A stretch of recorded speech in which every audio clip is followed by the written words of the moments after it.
Jadi kenapa yang diterapkan antara tahun lalu dan tahun sekarang berbeda ya, karena memang perkembangan ilmu, perkembangan zaman, perkembangan teknologi juga kan berkembang pesat.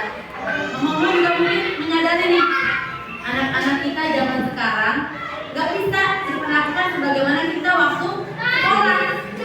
Kita dulu diomelin guru, dilempar kampus, disamping pakai pengalihannya, dia dulu ada sekolah pakai pengalihan. Lapor nggak ke orang tua? Lapor bagaimana? Ditambahin. Kalau zaman sekarang, anaknya kenapa-napa, mamanya datang bawa polisi. Anak-anak zaman sekarang sudah nggak bisa dikasarin, nggak bisa dikerasin, nggak bisa seperti kita zaman dulu disiplin tegas apa anak mulut, nggak bisa.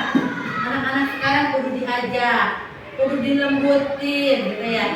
Kalaupun mau memang dari diri dia sendiri, bukan karena aku sama gurunya istilahnya, mama aku ngerjain PR, kalau nggak besok aku dihukum. Nah seperti itu, bukan seperti itu mah. Dia mengerjakan PR karena kesadarannya, dia mengerjakan tugas karena dia pengen bisa, pengen dianggap cool kayak gitu. Karena dari dalam diri si anak itu udah beda zamannya, makanya ada kodrat zaman dan kodrat alam. Begitu juga dengan dunia pendidikan, juga berkembang, juga mengikuti perkembangan zaman. Nah, sekarang budaya positifnya adalah disiplin menyenangkan dengan restitusi. Apa sih restitusi? Coba siapa mama yang baru kali ini dengar restitusi?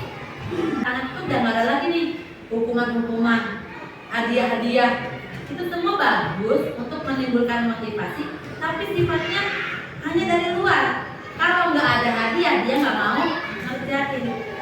Anak kecil disuruh sekolah mesti 5 tahun, 4 tahun. Kalau masih bisa. Apakah kalau udah 11 tahun, 12 tahun sholatnya masih dikasih duit? Kan begitu. Nah, bahkan harusnya datang dari hati. Saya kewajibannya loh sholat, misalnya gitu ya. Dia kerjakan karena dia tahu kewajiban. Nah kayak gitu belajar. Gitu, bukan karena nanti besok dimarahin guru atau besok aku mau dikasih hadiah sama bu guru makanya aku ngerjain misalnya gitu. Bukan dari seperti itu. Belajar karena dia pengen tahu, belajar karena dia butuh bisa. Nah itu bagaimana tuh cara menumbuhkannya kan gitu ya. Nah itu yang kita jalankan sekarang, anak-anak kita zaman sekarang. Gak kayak dulu kita gurunya galak dikit tugas full, kayak gitu kan. Pokoknya guru besok marah, besok bisa telat kalau nggak ngumpulin, lari lapangan, berdiri di depan kelas gitu ya. Itu zaman dulu. Itu zaman dulu. Kalau anak sekarang digituin besok dijamin nggak sekolah. Nggak mau nanti aku dihukum bu guru, nanti besok nggak mau lagi. Kenapa? Udah beda zamannya. Anak zaman sekarang itu udah berbeda. Nggak bisa mau dia dulu mama tuh begini kan. Kalau aku mah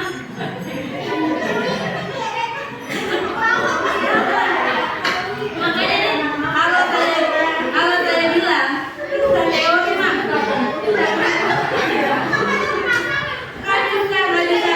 nggak bisa jalan. Dulu mama tuh ya aja gini udah mama stop. Di anak mah beda, udah zamannya. Benar anak sekarang lebih mentalnya lebih berani.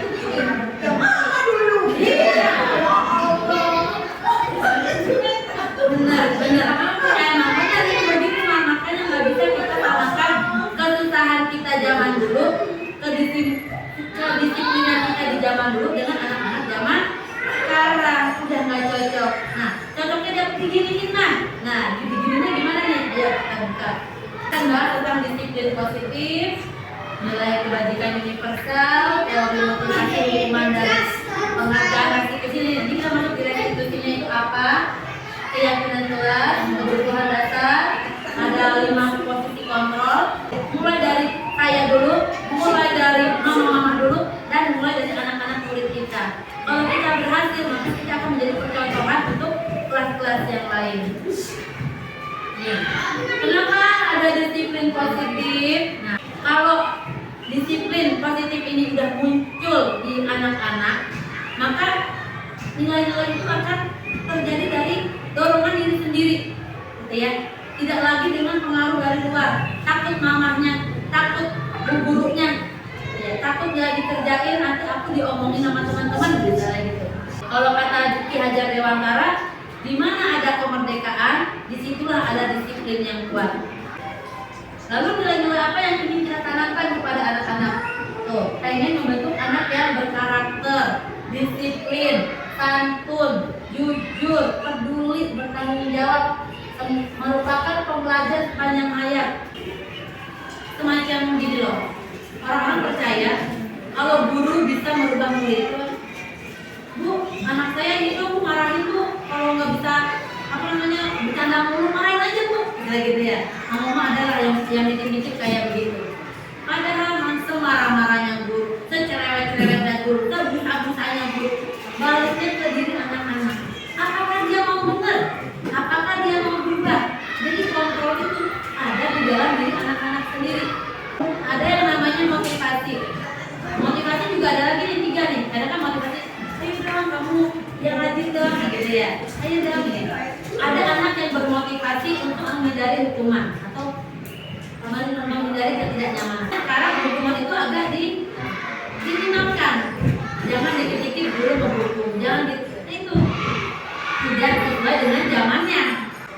Berisik ngobrol ini melayang, ya. Dulu pakai ayo ini melayang aja masih ingat kan Pak ya? Bahkan muka gurunya masih ingat dong karena melayang. Yang diingat bukan yang indah ya Mbak ya, bukan pelajarannya tapi ingat ininya melayang. Apakah kita akan begitu? Gitu ya. Restitusi itu datangnya dari diri sendiri, menanamkan motivasi dari dalam diri anak untuk menjadi anak yang bertanggung jawab, mandiri dan disiplin.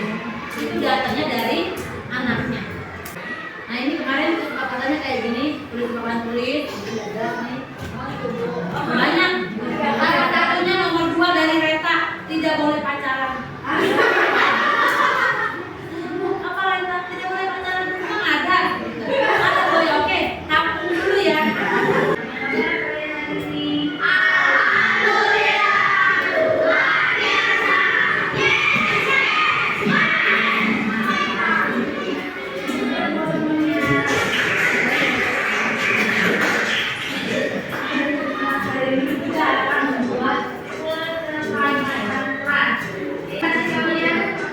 Ya, jadi kesepakatan itu datangnya dari anak.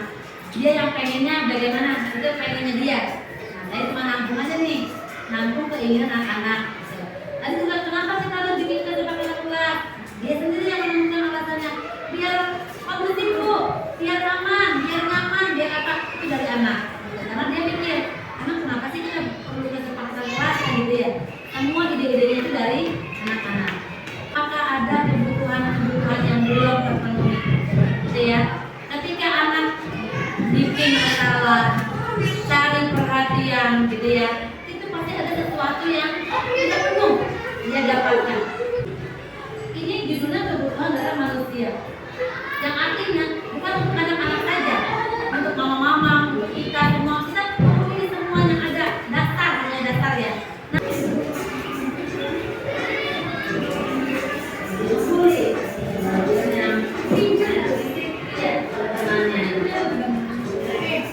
jadi ketika ada masalah,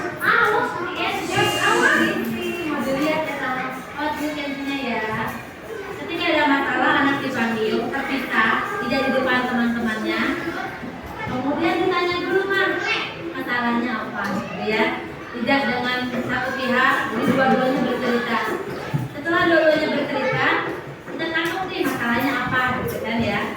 Setelah kita udah tahu, kita tahu masalahnya, kembalikan lagi ke anaknya yang tadi ke turam, yang kamu lakukan sesuai dengan kesepakatan kelas kita, nah gitu ya.